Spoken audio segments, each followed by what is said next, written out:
Ready to sink your teeth into some wild trivia? Let's dive in. Believe it or not, the animal with the most teeth isn't a shark or a crocodile. It's actually the snail. Yep, you heard right.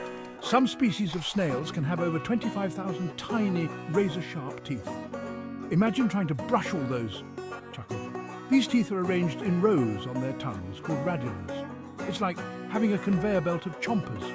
Snails use them to scrape up food, making them the ultimate tiny eating machines. So next time you see a snail, remember, you're looking at a creature with a mouthful of wonders.